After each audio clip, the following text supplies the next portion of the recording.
I would consider myself a person who, through years of reading and learning about my own emotions, has acquired a skill to concisely, precisely, and interestingly word her own thoughts, feelings, and opinions into texts of fact and fiction. I've written about how a piece of media didn't have as much of an impact on me as it did my own mother. I've written about the importance of my native language to my roots, my growth, and my future. I've written clear and understandable arguments, while totally engulfed in a rage brought out by my own peers. But one emotion, a belief, a state of being, a concept made possible by electricity channeled both by metal and brain matter, that I've never been able to break down from my head and my heart, is how much these online worlds that I share with others I've never met in flesh mean to me. In fact, I don't think I still can. I probably never will. But maybe that concept is simply beyond the reach of any human to be able to form into just words. The documentary The Remarkable Life of Ibelin by Norwegian filmmaker Benjamin Ree tells of this concept. It's the story of Mats Ibelin Steen, who, due to Duchenne muscular dystrophy, was forced into a wheelchair at a young age, lived much of his life in Azeroth, where he got to have the many feelings and experiences of life other people have, and died of his illness at just 25 years old. In fact, this story is one of my first real experiences with MMOs. I read a translation of an article published originally by the Norwegian Broadcasting Corporation in February of 2019, which tells the story of a man, a world where he transcended his physical limits and got to experience the human condition with all of its ups and downs. While it would be another 2 years after reading this article until I took my first proper steps into Eorzea, I would return to read it several times afterwards. It stuck with me. I showed it to my own mother, and I think it stuck with her too, in her own way. She asked me once if I had written down any passwords or people she should contact should anything happen to me. I told her that yes, I had, and I still update this list to this day. I was doomscrolling on Twitter last week when I noticed a tweet by Netflix advertising that the Ibelin documentary was now watchable on there. I didn't even know one had been made, but I immediately remembered the article.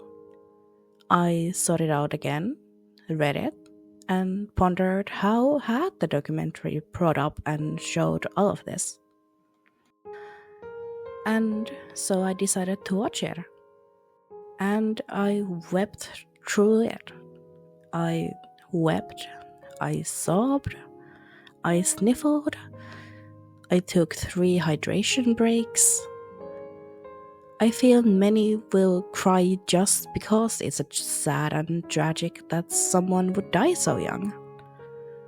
But I cried because it isn't as simple an emotion as sadness. Ibelin loved, struggled, helped others, got flamed, was rude, was misunderstood and understood by both his family and his friends. He was so incredibly human, with his ups and downs.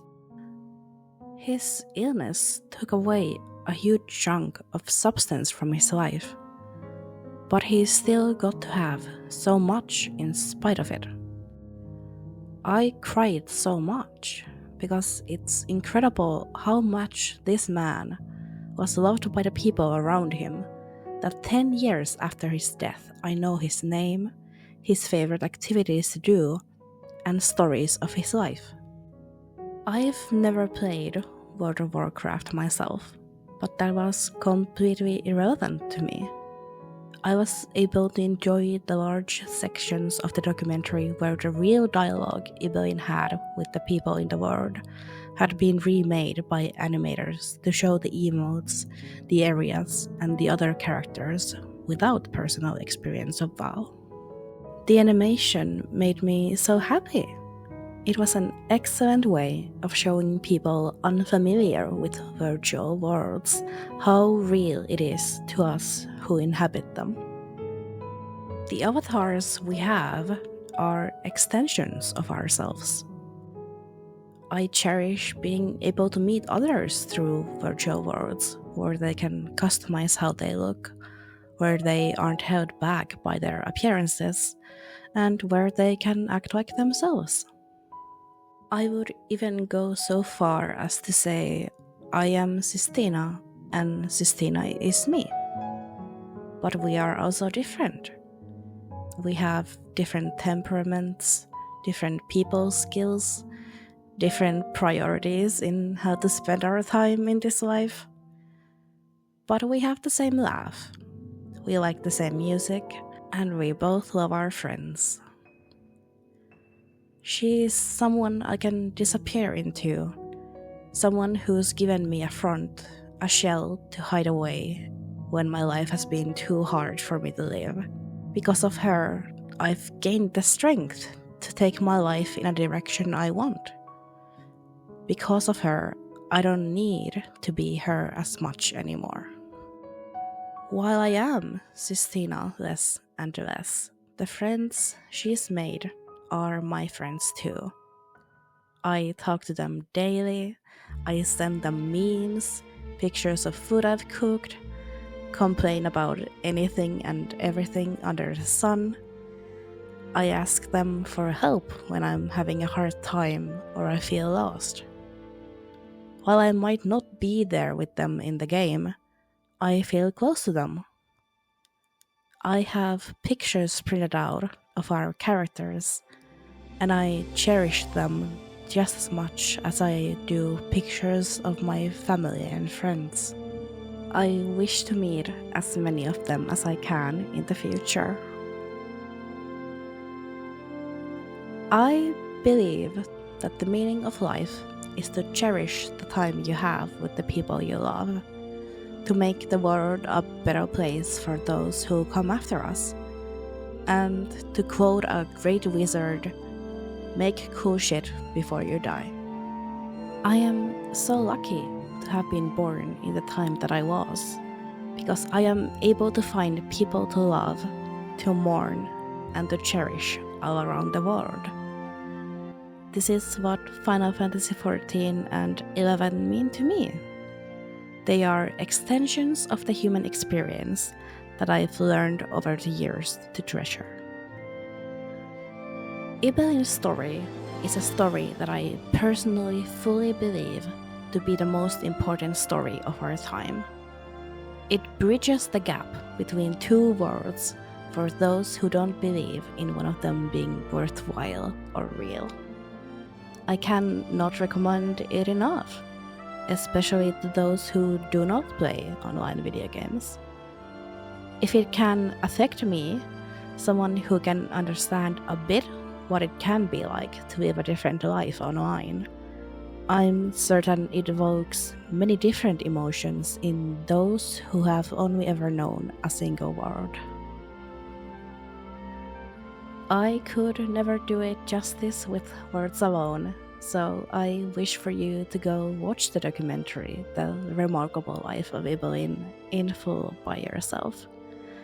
It's available on Netflix, at least in the US and Northern Europe, but I'm not a cop. I can also recommend listening to an interview of Benjamin Ree, discussing the documentary on the podcast We Need to Talk About Oscar. It was heartwarming to me to listen to the director talk about the process of making this specific documentary. I wish you a life that feels complete to you. Toodles.